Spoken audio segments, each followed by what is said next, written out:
What's up, movie fans?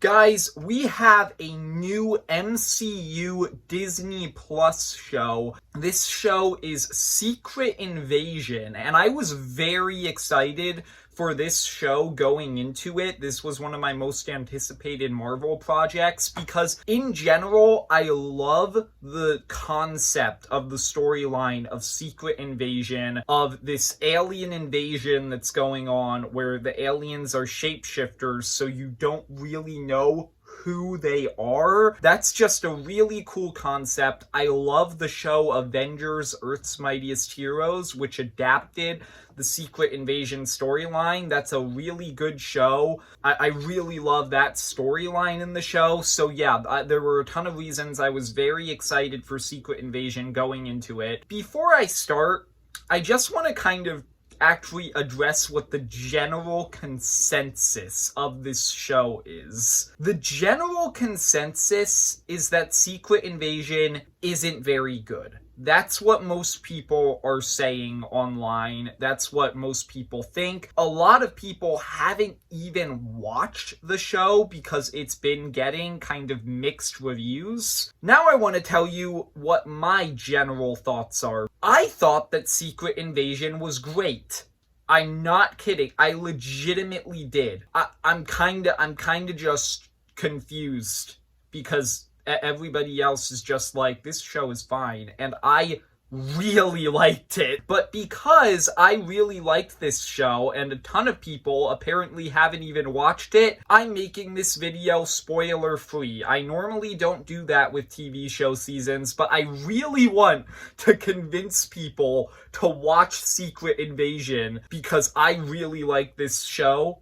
So this video is going to be spoiler free. So today I'm going to talk about everything I liked about this show, everything I disliked, and then my final score. So starting with everything I liked about this show, I thought that the performances with the characters in this show were great. This show kind of has a large ensemble cast of main characters, and I liked basically every main character. Nick Fury is the main character of this show, played by Samuel L. Jackson, as always, and I really liked what they did with him here.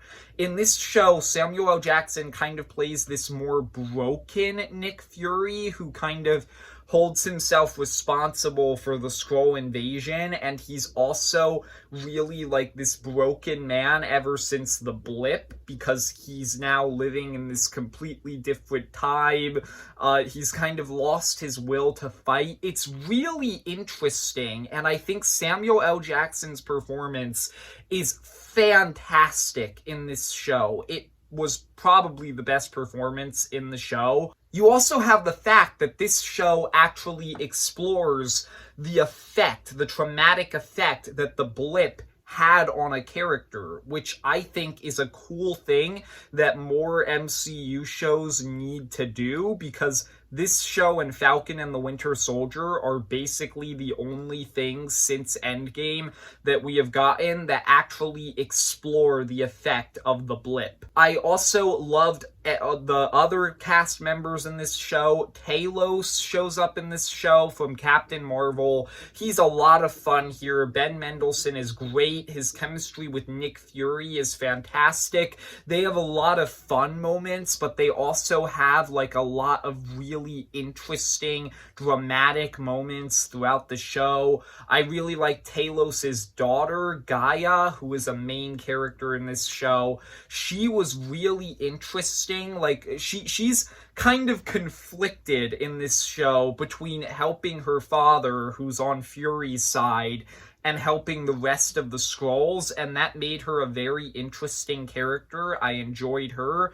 Rhodey shows up in this show, played by Don Cheadle. I've always kind of had a problem with Rhodey as a character because I've always felt like he is one of the least interesting heroes in the entire MCU, and that's always been strange to me because he's been here since the beginning, since Iron Man 1, and they haven't found a way to make him interesting in the 15 years that he's been in the MCU. Yeah, that's always been something that's kind of annoyed me with Rhodey. Don Cheadle's performance in this show was pretty good. I think that this might be the most that I have enjoyed Don Cheadle's performance in a Marvel movie.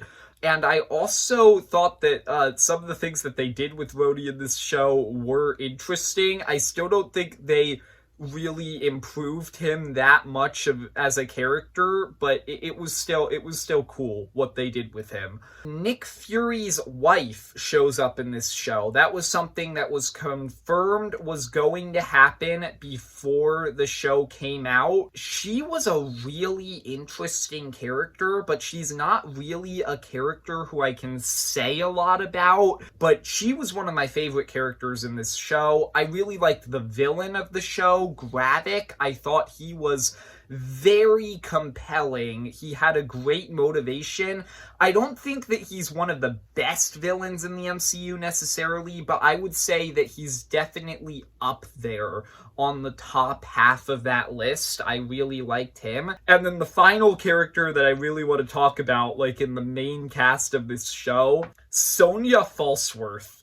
She might be my favorite character in this entire show. She was so entertaining and so funny. I really enjoyed her. She's probably my favorite character in the show. So yeah, in general, I really liked the cast of this show. I loved all the performances. I thought that this show had a really great tone and feel to it. This show doesn't really feel like your average Marvel project. It doesn't really feel like a superhero show or superhero movie. It feels a lot more like a spy thriller show, and I really liked that. This show relies a lot on tension, and I thought that a lot of the time it did have pretty great tension. It kind of shows you right from the beginning of this show that it's willing to get a lot darker than Marvel shows are normally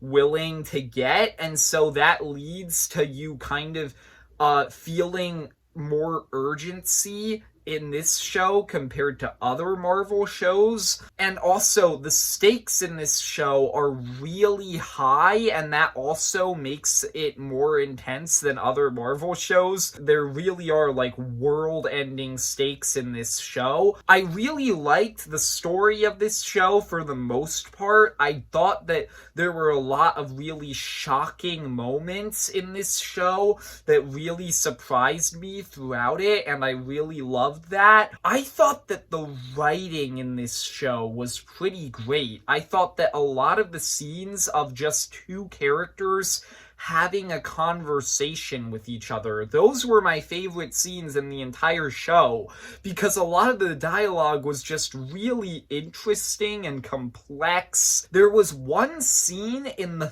5th episode of this show, the second to last one, where somebody actually repeated a line that was from earlier in the show in a completely different context from when it was said earlier, and it actually kind of, like, hit me when that character said that, even though it was such a simple line, because you know everything that line has, like, led to throughout the show. I just really liked the dialogue in this show, and I thought that this show just used its dialogue and its characters to explore a lot of, like, really mature, interesting themes with that stuff. There's a lot of stuff, like, with the Skrulls, where it, like, doesn't really portray the Skrulls as just, like, these evil villains. They still, like, feel like real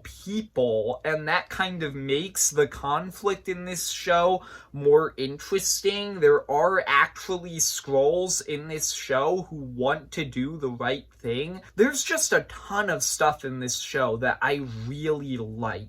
Now, moving on to some of the stuff that I disliked. I still have problems with this show. Honestly, I can see why people don't like this show in general. I can see why some people were disappointed. Getting into some of the problems that I had.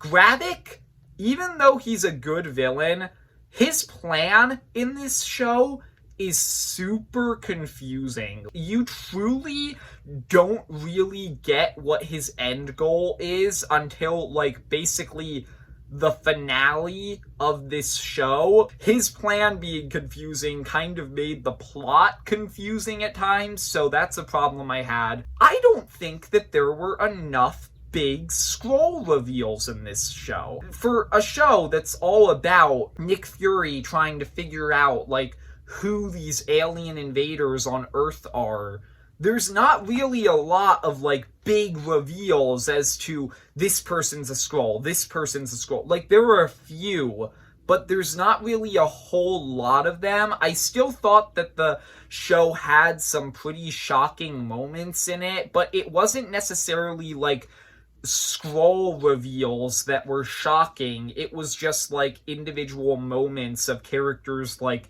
doing something that kind of surprises you. This is one show where I legitimately feel like this criticism applies to. A lot of the time, people just throw this criticism around at every MCU show, and that kind of annoys me.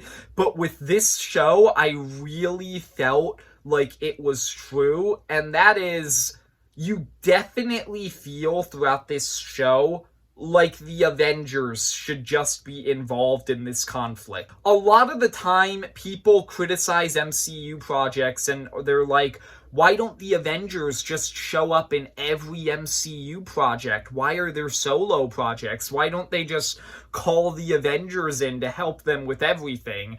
That criticism annoys me so much when people use it, but with this show, that genuinely applies. This is a show where I truly did not get why Fury didn't just call the Avengers at a few points. And then my last issue, and this is probably my biggest issue, this is the primary part of the show where if people really didn't like this element, I can just totally understand why they didn't like the show as a result of it. And that is, the finale of this show kind of sucked.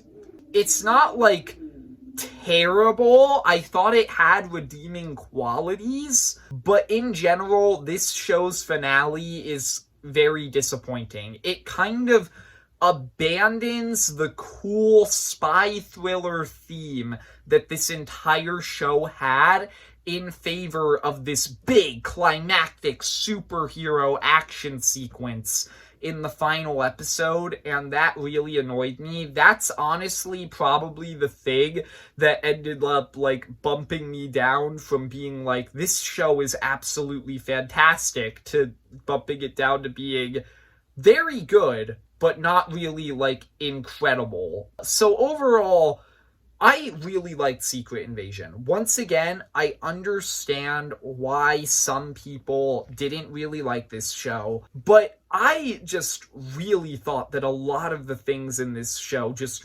really worked for me. I really love this show. I'm gonna talk about it more in my very next video on the channel, because my very next video on the channel is going to be a ranking of every MCU Disney Plus show. Yeah, that's coming out, but overall, those are my thoughts on Secret Invasion. I think I'm gonna give this show an 8 out of 10 overall. I hope you enjoyed. If you did, leave a like and subscribe. Comment down below, what were your thoughts on Secret Invasion, and see ya, movie fans.